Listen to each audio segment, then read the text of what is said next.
Libertação. A finalidade precípua e mais importante da reencarnação diz respeito ao processo de autoiluminação do espírito.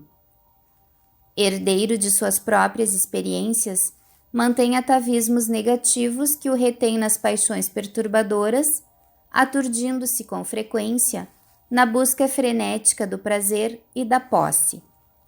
Como consequência, as questões espirituais permanecem-lhe em plano secundário, em conceder-se ensejo de crescimento libertador.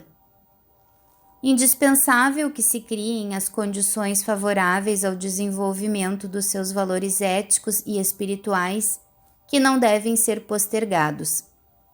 Somente através desse esforço, que é o empenho consciente para o autoencontro, o denodo para romper com as amarras selvagens da ignorância, da acomodação, da indiferença, que o logro se torna possível.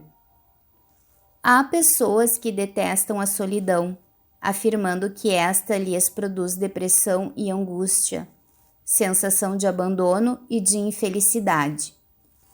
Outras, no entanto, buscam-na como terapia indispensável ao refazimento das forças exauridas, caminho seguro para o reexame de atitudes, para a reflexão em torno dos acontecimentos da vida. A solidão, todavia, não é boa nem má. Os valores dela defluentes são sentidos de acordo com o estado de espírito de cada ser. O silêncio produz em alguns indivíduos melancolia e medo.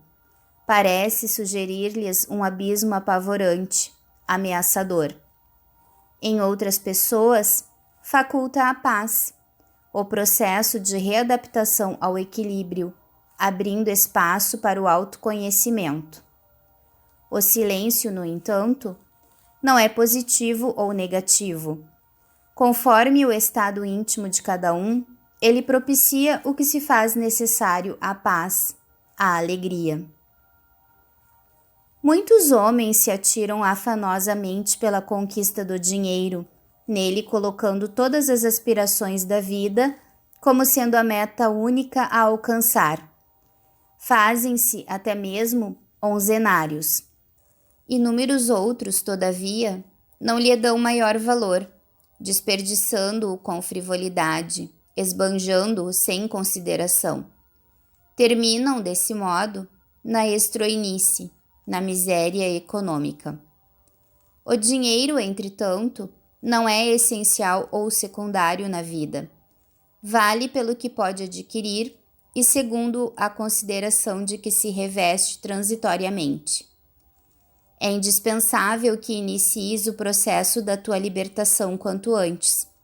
Faze um momento habitual de solidão onde quer que te encontres. Não é necessário que fujas do mundo, porém que consigas um espaço mental e doméstico para exercitares abandono pessoal e aí fazeres silêncio, meditando em paz. Não digas que o tempo não te faculta a ocasião. Renuncia a alguma tarefa desgastante, a alguma recreação exaustiva, ao tempo que dedicas ao espairecimento saturador e aplica-o à solidão. Nesse espaço, isola-te e silencia. Deixa que a meditação refunda os teus valores íntimos e logre libertar-te das paixões escravizantes. Considera o dinheiro e todos os demais valores como instrumentos para finalidades próximas, cuidando daqueloutros de sabor eterno e plenificador, que se te fazem essenciais para o êxito na tua jornada atual, a tua autoiluminação libertadora. Joana de Ângeles, psicografia de Edivaldo Franco, da obra Momentos de Felicidade.